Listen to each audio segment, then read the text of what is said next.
Yo, what's going on, Studio 415 podcast family? Welcome in to another episode. Let's go. Man, so listen, I'm excited today. We got a lot of new information. You don't know that it's like a super duper big surprise, something that's never happened in the history of happenings when it comes to Studio 415 podcast, but it is a good time for it to happen. So as you guys know, I get a chance to co-host this beautiful show with my beautiful wife, Pastor Lisa. And as you know, she is nurturing her womb. You know, we got a baby growing in her belly. So a lot of times men say we're pregnant.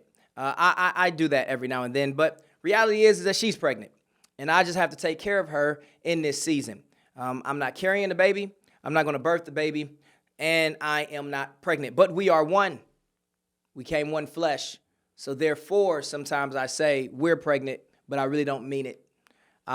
So that's just the pure fact of it. But where's Pastor Lisa? Not here today. She's doing that, but then also, as you guys know, she still does a million things. And then shout out, because I believe that Lady Remedy is coming up soon. So I'm going to give you a clap for that. You know, Lady Remedy's coming up soon. She will be there. She will be teaching. She will be ready for you. So if you have never been to a Lady Remedy, you need to make sure that you jump on board with this one. And so today I get the opportunity to have a new guest co-host. And it doesn't mean that Pastor Lisa's not going to be back. She will be back even before we have the baby. But today I get the chance to jump in with someone that I've known for a very long time. He leads the Department of Education here. He's a director of education here. And it's really, really dope to see his transformation over life.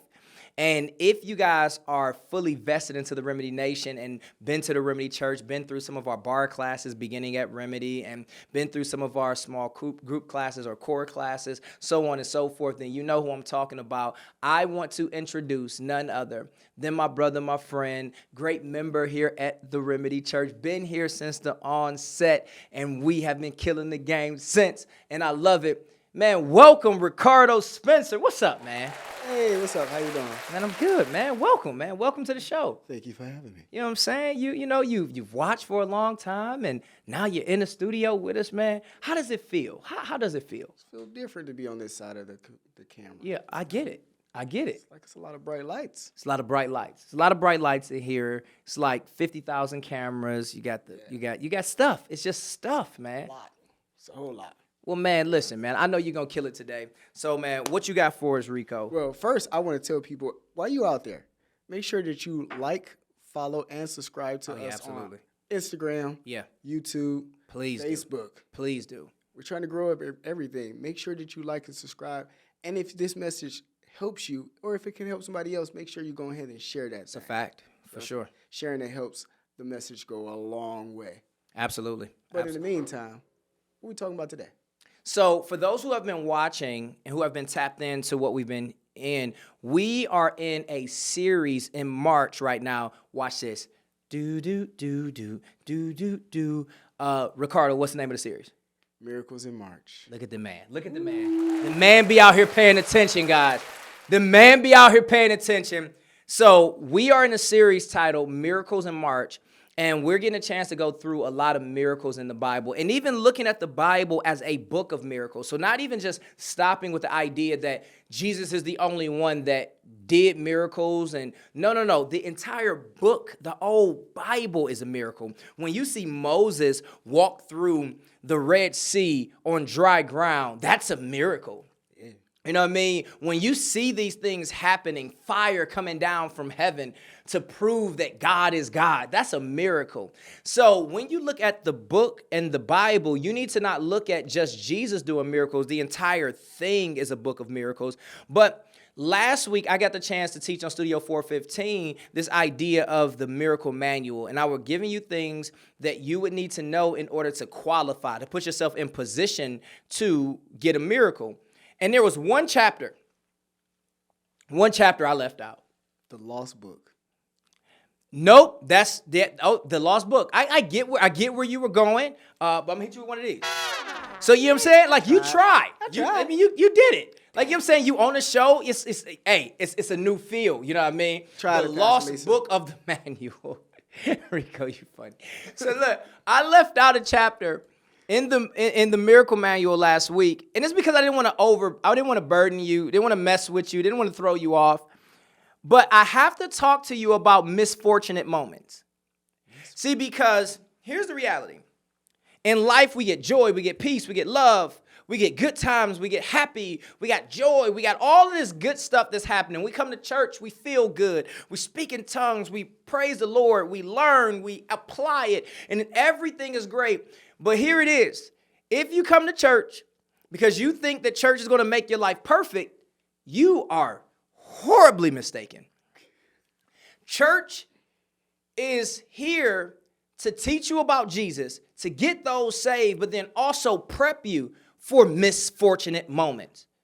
So what I'm going to do is I'm not just going to tell you about misfortunate moments, but I'm going to tell you how you want to look at misfortunate moments, because here's the title. I believe that misfortunate moments can be made miracles. So for those who are at home, topic for today's conversation is misfortunate moments made miracles. So, story. For those who know me, I'm not perfect at all, and so a lot of times I teach out of my deficiencies. One of my deficiencies is that I am not patient. I do my best. I try to do my best to be patient. I am one that if I visualize something, if I have a vision to do something, I'm going to go after it until it's complete. And then, let me tell you this, on the other end, I get frustrated. I get very, very frustrated when I am unable to complete the vision that I have in my head. Does that make sense? Makes some valid sense. So I am also a person who I dislike detours. I dislike detours. Throws you off a little bit? Throws me off, man. I understand. It throws me off. It makes me late. It causes so many other issues. And so one time I was on my way to an appointment, and you guys know I'm directionally challenged. I missed my turn. And when I missed my turn, I couldn't turn around. So I kept on going straight, and I hit a detour. The detour told me to go down one street, and I was upset. I was mad. I was frustrated for a few reasons. One, because I knew I was going to be late to my destination, because detours typically add time. Yeah. Like, detours typically add time. Now, that's a word in itself. Detours typically add time. So when we are in life and we choose certain detours, let me take a year off, let me wait, let me procrastinate. Whenever we take detours in life, detours means that 9 times out of 10, you just added more time to your schedule. So, detours. So I turn down the street. I'm upset, whatever the case may be. But then I realized that I hadn't turned down this street before, and this was my neighborhood. Like, have you ever lived in a community for so long that you think you know everything about it? Yeah. And then one day you just pop up, and it's like, oh, where was this? Yep. So for me, this is what ended up happening. I turned down the street. I realized that I've never seen this street a day in my life, and I went from being frustrated to then being curious. When I became curious, guess what I stumbled upon? I stumbled upon an apartment building where I end up getting my first apartment ever. Wow. So it started as an obstruction. It started as an obstacle. It started as a misfortunate moment. But while I was in this misfortunate moment, I opened my eyes and said, since I'm in it, I'm in it. No sense of being mad about it. And I looked at the moment, the misfortunate moment, for what it was, and it allowed me to see something I had never seen before. So the obstacle ended up turning into an opportunity. Here it is, the misfortunate moment ended up turning into a miracle. So for those who are watching, I'm not here on today's podcast to tell you that misfortunate moments don't happen. I'm not here to tell you that obstacles aren't going to pop up. But what I am telling you is that a misfortunate moment can turn into a miracle, and an obstacle can turn into an opportunity. And the way that you do this, it is first by doing this. Here's the note-taking portion. Change your mindset. You have to change your mindset. You do know that's mentioned in the Bible. Go for it. Just like, look at Romans 12:2. in a NLT version. Say, don't copy the behavior and customs of this world, but let God transform you into a new person by changing the way you think. Changing the way you think. Make sure you highlight that way. Come Then on. you will learn to know God's will for you, which is good and pleasing and perfect. It's mentioned right there in the Bible, changing the way you think. As soon as you change the way you think, automatically you start to look at things and do things differently. No, that's a good look. That's a good look. And I think like even scripture says like, so a man thinketh. Like those are scriptures. So is he. I told you in the Greek it says, I think, therefore I am. Right? Cogito ergo sum. Like I think, therefore I am. Meaning like whatever you think on, you have to understand that those thoughts are going to start producing the actions that you have in your life. So first thing, in order to figure out how to change a misfortunate moment into a miracle, is you have to change your mindset. And I don't know about you, and you don't have to tag them. I would if it was me, I would tag them. But tag 'em. Don't do it if you scared. But do you know negative people? Like just Negative Nancy's and negative Nancy's and negative Nettas. You know what I mean? That's his see what wife's you try to name. do there. His wife is not negative, guys. My Let's be wife's clear. name is Lil Netta. Okay. Right. So you got like these that's terrible. Why did I do that? I love you, Netta. Like, you're my sister. But no, you just got these negative people, right? You just got negative people all the time. People that's like, if it's the summertime, they mad because it's too hot. If it's the wintertime, they mad because it's too cold. If it's springtime, they mad. My allergies messing with me. If it's fall time, I get tired of these leaves on the ground. It's like, when are you ever? You just told me how much you hate all 4 seasons. It ain't a 5th. So like you give them one gift, they want another gift. It's like, when are you ever happy? They are always complaining. They're always negative. They're always comparing. They always have something to say about something. And these are the people where I'm like, what's in your mind?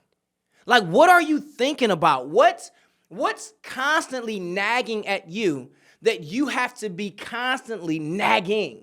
And so the thought process is this. If you are mad about a misfortunate situation, you got to suck that up, because we all have them. It ain't going nowhere. God promises joy. He promises peace, but he also promises us trials and tribulations. Trials and tribulations are misfortunate moments that none of us ask for, but it is the life that we live because we live in a fallen world. We are imperfect people. So if I know that life is going to bring me misfortunate moments, if I know that life is going to bring me obstacles, I can wake up every single day and complain about these obstacles or these misfortunate moments, or I can choose to look at those moments and figure out, here it is, point number 2, how to focus on the positive. How do I focus on the positives of every single moment that I have in my life? That's in the Bible too. That's in the Bible. Talk to me. So He's the director of education, people. In Philippians, it tells you that. Yep, yeah. In Philippians, it mentions Philippians 4:8. It says, "And now, dear brothers and sisters, one final thing. Fix your thoughts on what is true and honorable and right and pure and lovely and admirable. Think about things." Highlight that one. Highlight that one. Think about things that are excellent and worthy of praise. Or as James would say in James 1:2, Talk to count him. it all joy. Count it all joy. Count it all joy. Think on. There's some versions of this scripture that said, think on these things, whatever is lovely, whatever is pure, whatever is honorable. That's what it's telling you. Think on these things. This is how this scripture says it. You just said it, but it says it differently here. It says, fix your thoughts on these things. Fix your thoughts on whatever is pure, whatever is true, whatever is honorable, whatever is right, whatever is lovely, whatever is admirable. You have to change the way that you think about things if you want to change your life. So, misfortunate moment. I'll tell you guys, I got a friend. His name is Reggie. He's a ridiculous basketball trainer. That's my brother. That's my friend. I'm going to make sure I send this to him because I didn't give him any forewarning that I was going to talk about him. Okay, I wanted to be very clear. I didn't call him. I didn't ask him for permission, but I think he would appreciate this, right? Reggie is one of the greatest trainers I feel like we have in Ohio, in our area, probably in the nation. I want to be very clear.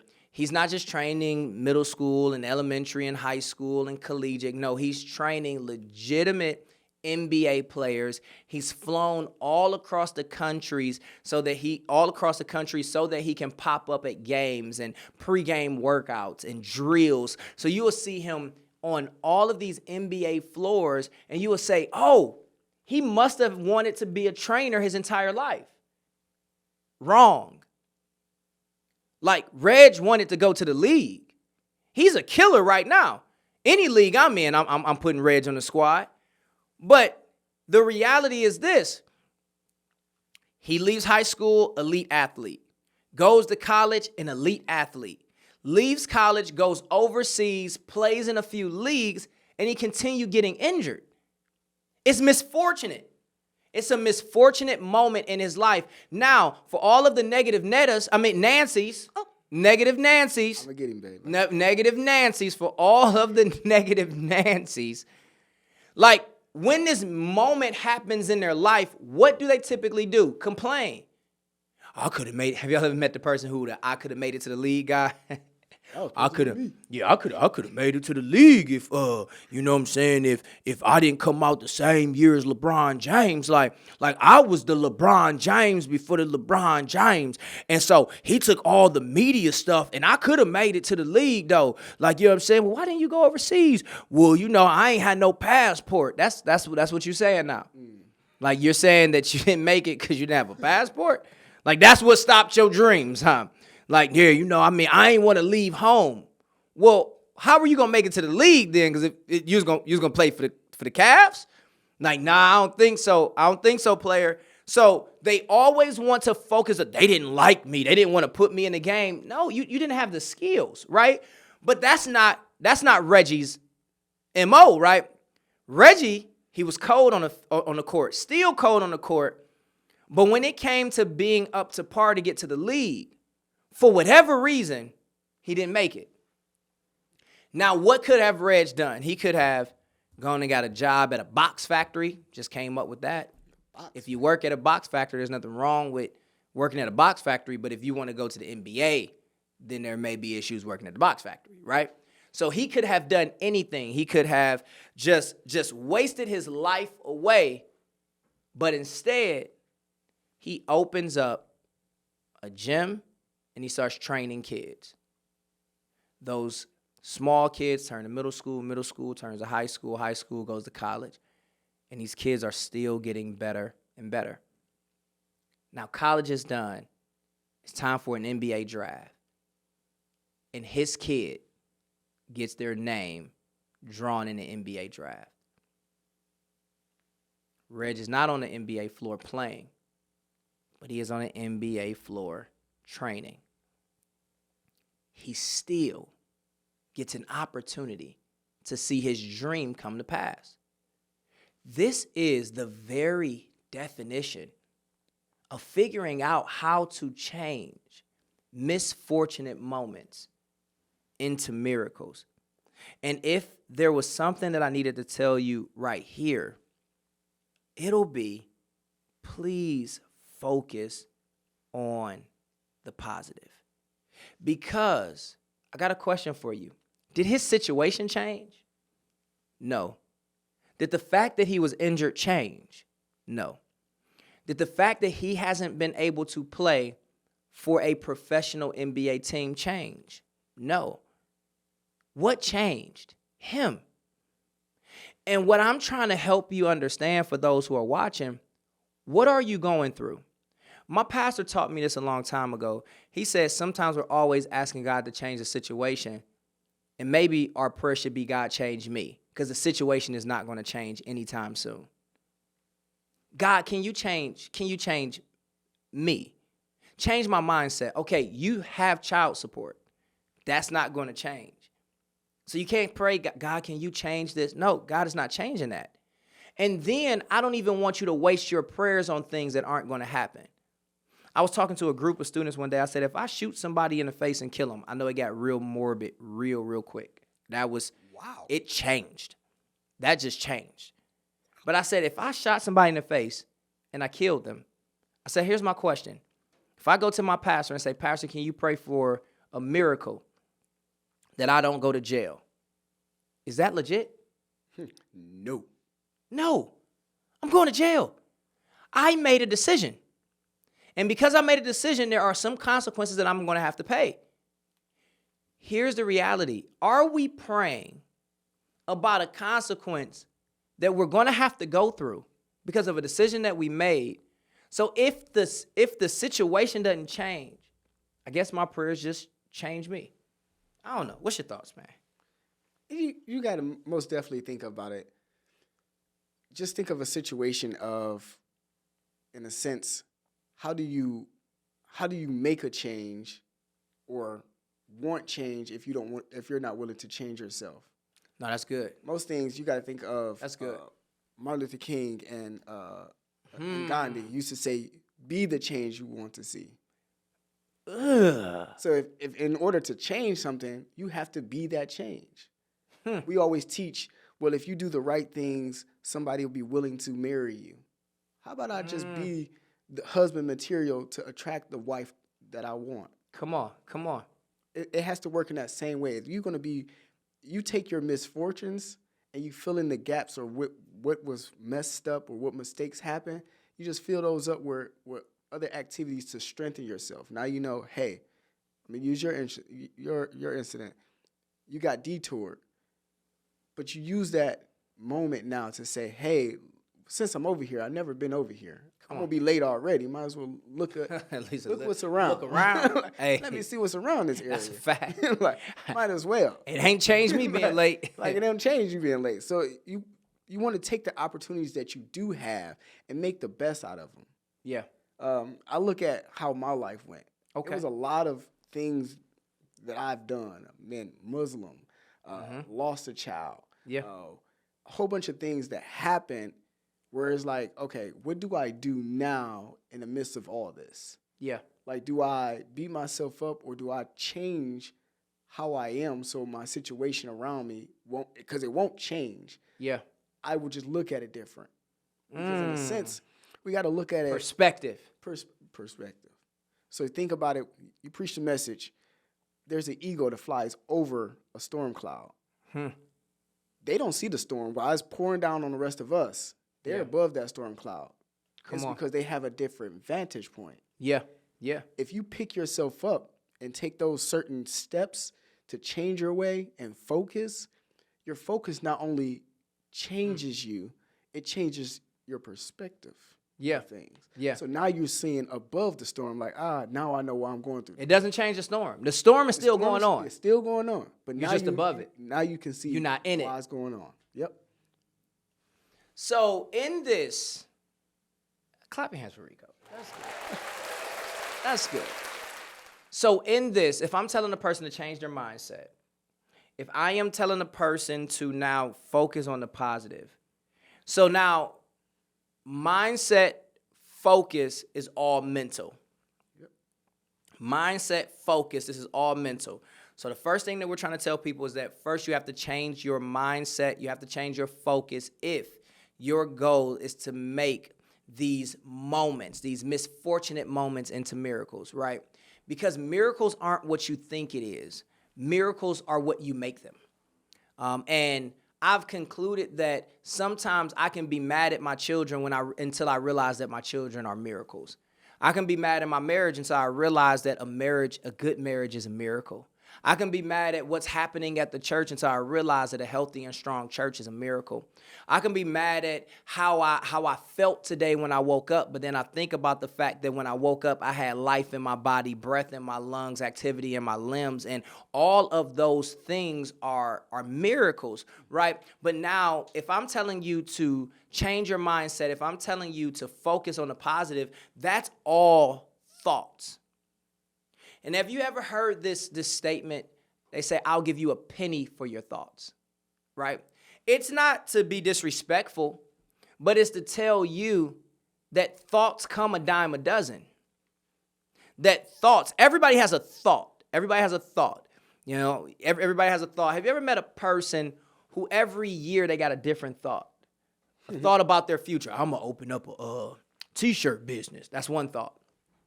5 weeks later, they opening up a shoe store. They're like, wait. Then 3 weeks later, they're going to do real estate. And then 6 months later, they decided to be a surgeon. It's like, wait a minute. Everybody has thoughts. So when we say, I'm going to give you a penny for your thought, the thought process is this.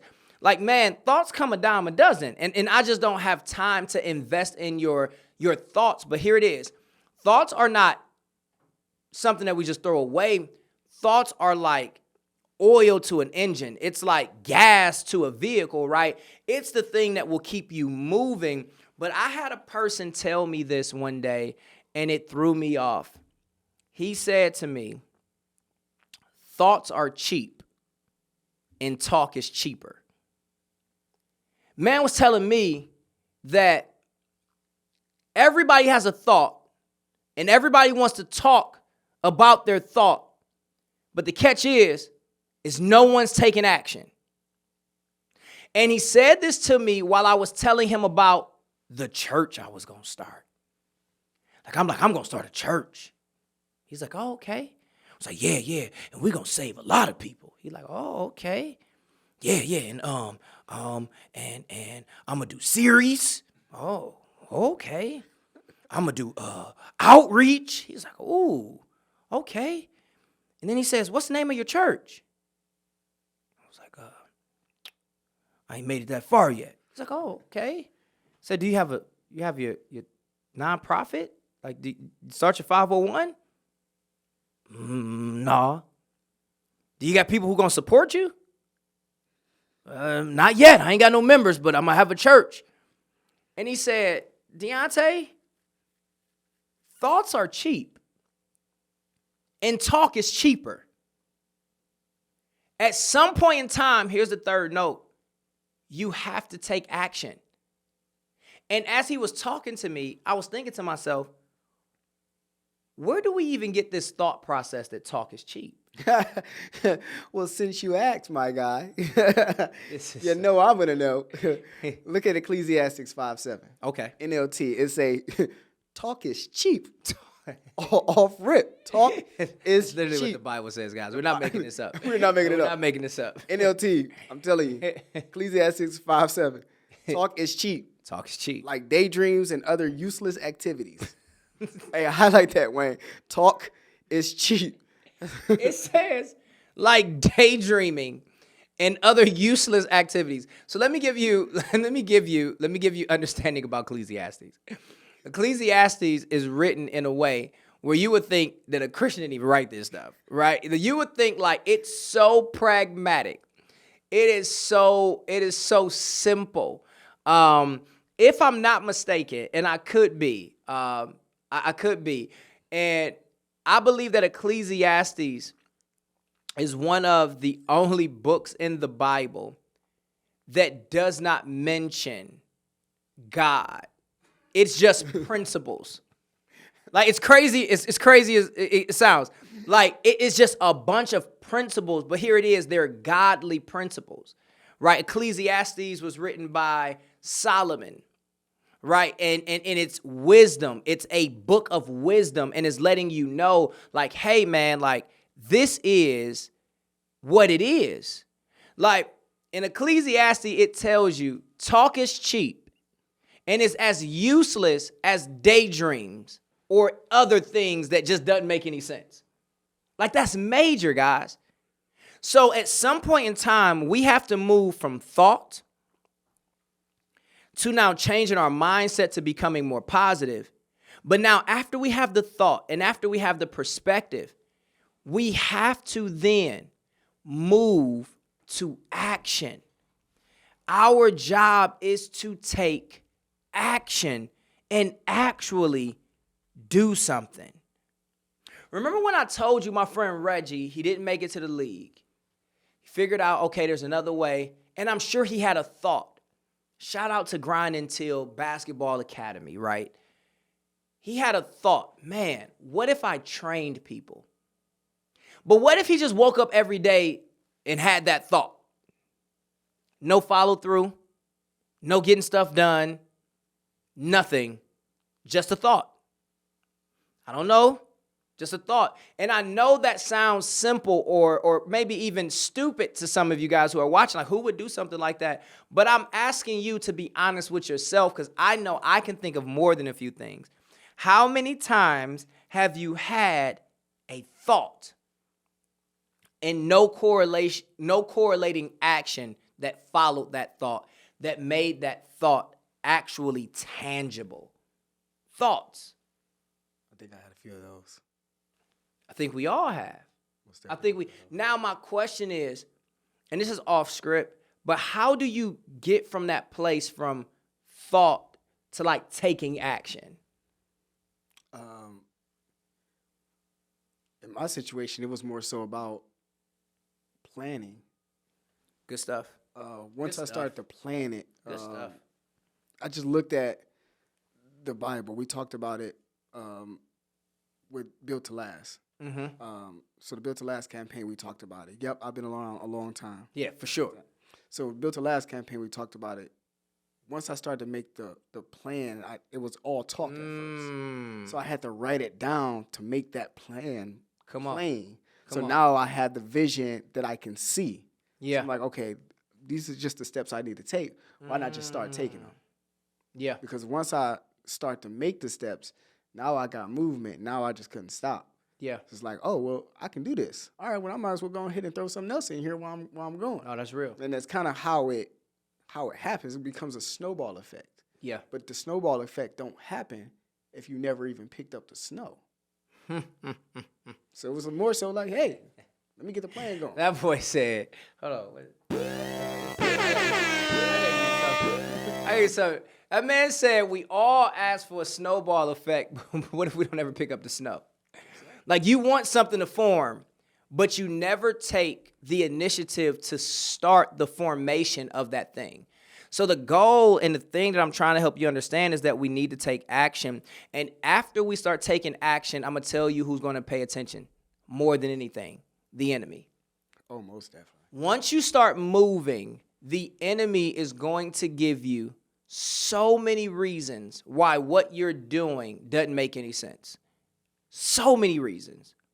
And I was telling a group one day that giving up and quitting may be one of the easiest things that we can ever do in our life. Easiest things that we can ever do in our life, because quitting takes a moment when follow through takes maturity. Write that down. Quitting takes a moment, but follow through takes maturity. I was asking the team, I said, how many years typically does it take to graduate from college? 4 years, typically. 4-year bachelor's degree, 4 years. It took me 5. Not the sharpest pencil in the box, right? No, I'm just playing, guys. I was an English major, education. You typically do 5 years. I ain't that crazy. But 4 to 5 years, you can get you a bachelor's degree. And I said, how long does it take to quit it? They were like, So you could take 4 to 5 years to complete it, but take 4 to 5 seconds to quit. Which is easier? Quitting. Quitting will always be the easy route. And what frustrates me is that we have somehow made quitting appropriate by tagging it as freedom. You're free to quit that thing. You could do whatever you want to do, which you can. But what are the consequences of not being able to follow through with something? And most of the times we did not follow through. We just didn't follow through because it was hard.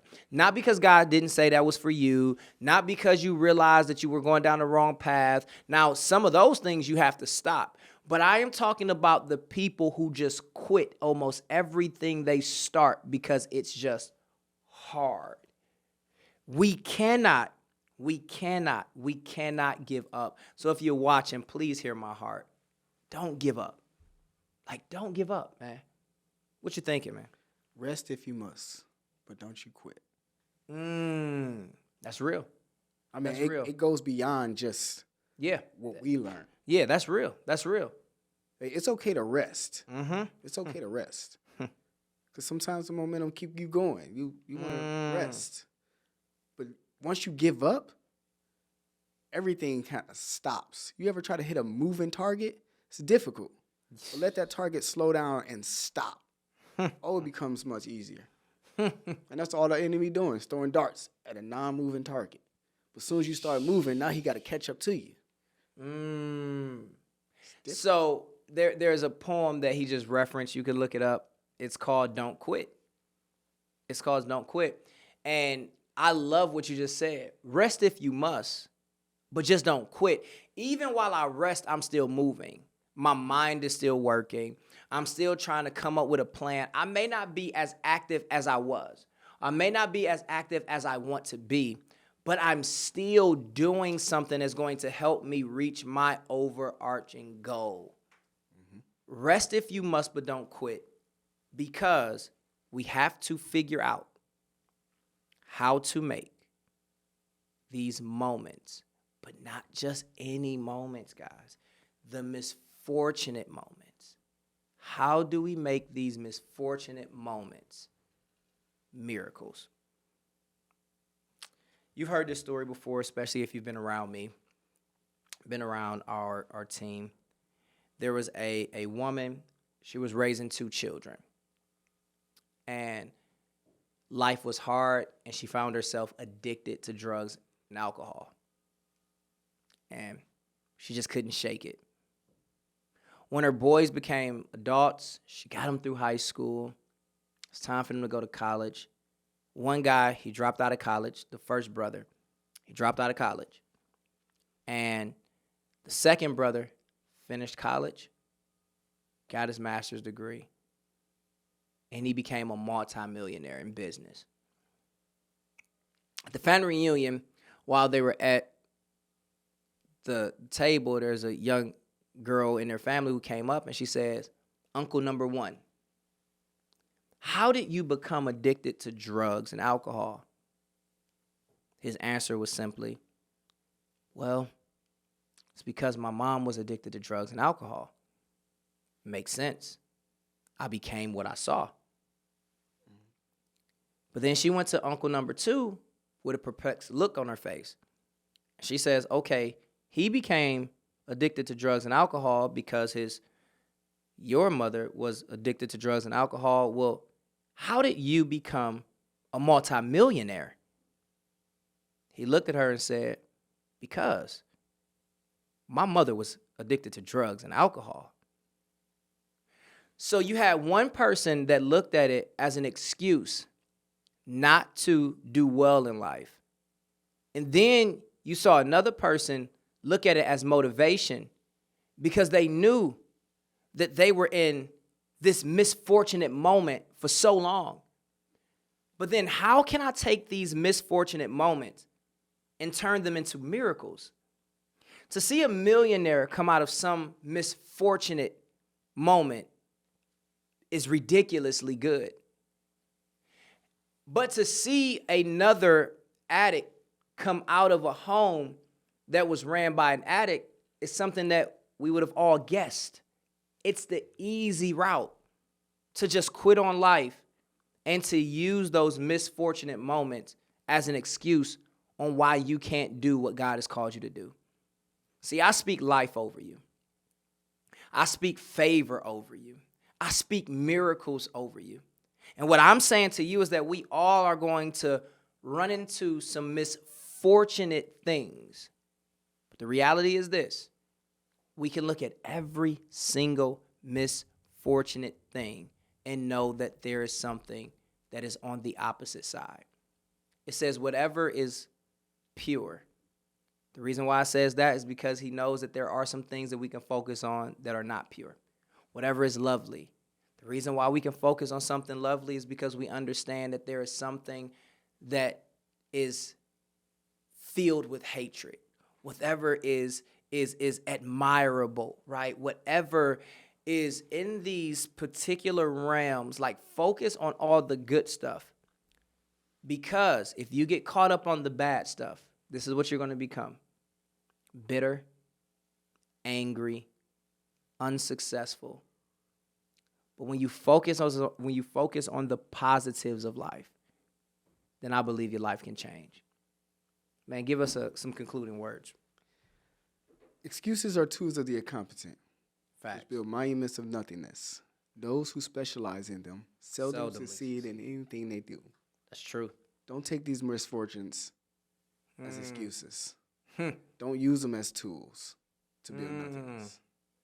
You're going to take these same tools that you have and use them for wisdom to pass on, to take action, and to don't quit.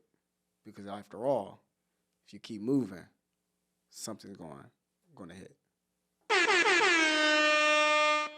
Well, listen, man, family, I pray that you got something from this message today. We are in Miracles in March, and I pray that this particular Studio 415 podcast blesses you beyond measure. Listen, for those who are watching, obviously, there is no way that I'll allow you to leave and not tell you about the God that helps me understand how my misfortunate moments can turn into miracles. I tell people like this: would I ever change some of the things that happened in my life? I wouldn't. Because everything that happened in my life got me to where I am. And I am able to do so much because I have grown through so much.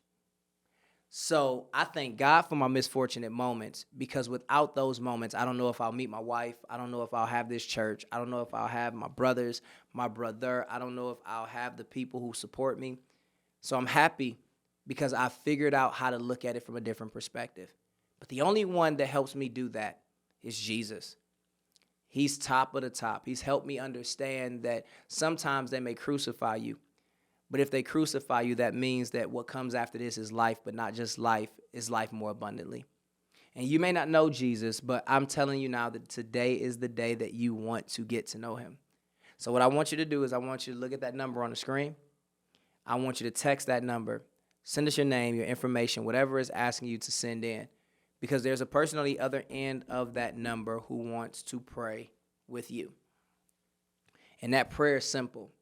It's a simple prayer that says, man, I made mistakes. I believe that you died, you rose, and I'm asking that you save me. I believe that you're coming back for people who are of the faith, and we're able to reign with you once again. When you say that prayer, you get the opportunity to say that you are a Christian. You get the opportunity to say that you're saved. And I believe that that is the first step to making sure that every misfortunate moment that you've ever had in your life will be made miracles. So listen, if you're watching online right now and you've been touched, it's blessed you, it's been helpful, share it, then also feel free to sow into the ministry so that we can continue to do what God is calling us to do. Well, for those who are watching, know that we love you on this side. Do you pay attention when we do this, man? Yeah, Don't mess this up, man. man. Don't mess this up. I pay attention. We love you, but God, he loves you so much more. Peace.